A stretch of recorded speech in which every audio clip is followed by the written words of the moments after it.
when you look at universe, it's so huge, it's so big. Coming back to the size of the universe and the stars, now there are so many huge stars, 240 AUs. Now, the farthest and the fastest man-made object is Voyager 1 and Voyager 2. You can imagine then how great, how big, how massive is Allah subhanahu wa ta'ala and how small we are, so insignificant, but still we think of us that we are the conquerors, we are the warriors, we are the man. Well, to talk about the stars, the constellations, the galaxies, the novas, supernovas, the black holes, my favorite subject. Because when you look at universe, it's so huge, it's so big. Now the concept of multiverse has come in. It's no more a universe, it's multiverse. But where do we start from actually? In order to comprehend, first of all, you should know that where are we? Now, we boast about our holdings, our lands, that we have got so many acres and so many canals. Earth is so huge, so big that 512 million square kilometers is the total area of the Earth, out of which about 29% is land, rest is all sea. By the way, 1 square kilometer is roughly 248 acres, and 1 acre is about 4840 square yards.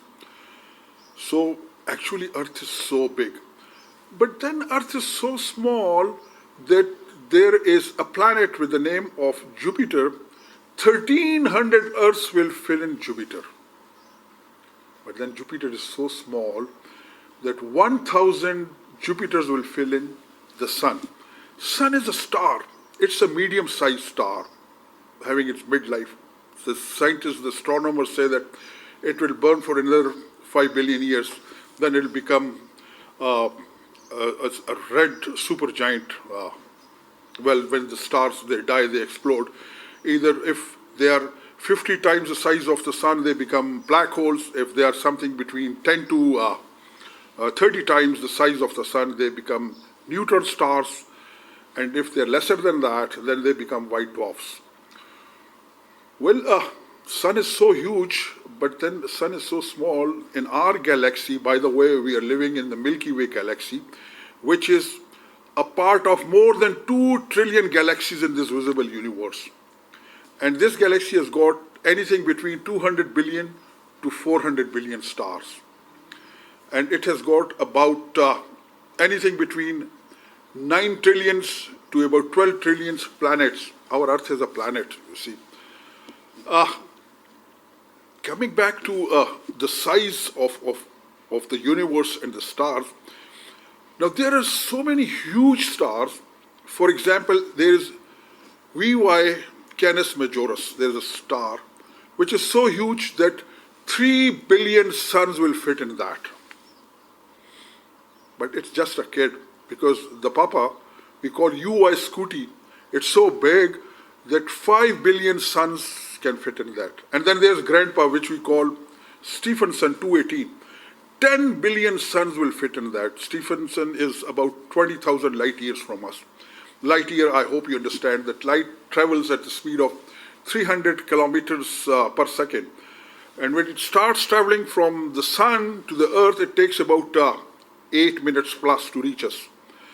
With this speed, if the light keeps on traveling, so the distance that it will travel in a minute, in an hour, in a day, in a month, or in a year, that is known as a light year, which is roughly approximately equal to 10 trillion kilometers. In interstellar space, we don't count on kilometers and miles. It is basically 3 units. It is AU, astronomical unit, light years, and parsecs. 1 astronomical unit is 150 million kilometer, which is the distance between the sun and the earth. And 1 light year is 63,240 AUs. Now, the farthest and the fastest man-made object is Voyager 1 and Voyager 2, which were launched in August and September 1977. They are still traveling. I'll just give you an example of Voyager 1. It is traveling at 17 kilometers per second and traveling for the last 48 years. And it has traveled a distance of 162 AUs or 25 billion kilometers. The signal that it sends, it takes 1 day. So it is 1 light day away from us. Now imagine if it will travel for 1 light year. Now the closest star to our star, the system is Proxima Centauri, which is about 4.2 light years away. Other than that, the brightest object, the brightest star, when you see from solar system where we live, is Sirius, Shara in Arabic, which is 8.6 light years away. It is a twin system. It has got another star, a binary star with it, Sirius Alpha and Sirius Bravo. Sirius Bravo is a white dwarf, and they are both revolving around each other. So if you are traveling with the speed of light, it will take you 8.6 years to reach that. And mind you that the stars that the Hubble telescope picked up, they estimated that something 38 billion light years away. And this, we are talking of the visible universe, which the scientist says about 93 to 95 billion light years across.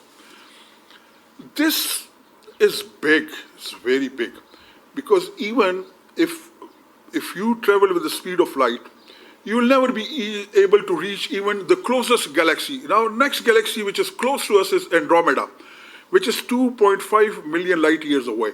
So it will take you 2.5 million light years to reach there, and they are both closing each other. In about another 4.5 billion years, they will emerge. They will converge, and they will merge into each other. The largest galaxy so far we have discovered is IC 1101. It is 1.014 something or 16 billion light years away from us. It's so huge.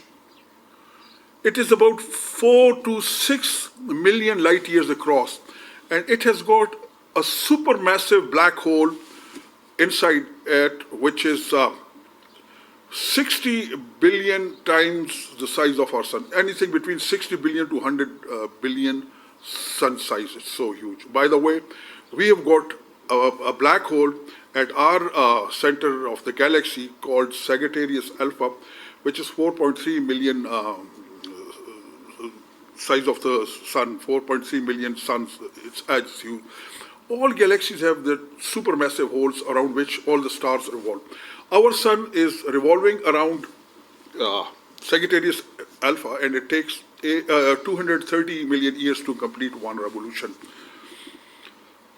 Well, while we talk, the hugeness, the vastness of this universe, multiverse, and this is just the first sky which is mentioned in Quran. So you can understand the second one is even bigger than this. The third one, and there are 7 skies as per the definition given in Quran. And Allah said that I made these 7 skies in 6 days, and thereafter He had His throne above these, and He is sitting there. So huge, so massive, you can understand. And you can imagine then how great, how big, how massive is Allah subhanahu wa ta'ala, and how small we are, so insignificant, but still we think of us that we are the conquerors, we are the warriors, we are the man. One thing which I keep on telling my friends, that when Voyager 1 was on its way out of the solar system, when it was 6 billion kilometers away in 1990, it took a photograph of the Earth. It turned its camera, and that came in the newspapers also. This is called pale blue dot. Somebody wrote that one small dot, so tiny, insignificant.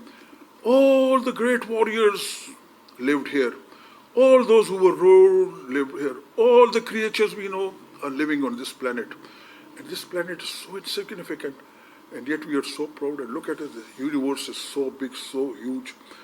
But when we hear of what happened in Miraj, the night of Miraj, that Allah subhanahu wa ta'ala called Prophet, may peace be upon him, he went, he saw Jannah, he saw the hell, and then he went to the Qibla Awal, and then he went to the skies, Sidratul Muntaha, to meet Allah subhanahu wa ta'ala, and came back the same night, and it was all done in such a quick fashion manner that even the fire which was there, it was still burning, the bed was still warm, and the lock, we said, it was still moving. So what happened? We say that where the parameters of physics, they end, from there the spirituality start. And you have got to understand that. Subhanallah. Thank you very much. This was just a small rundown on cosmology. I hope we had another.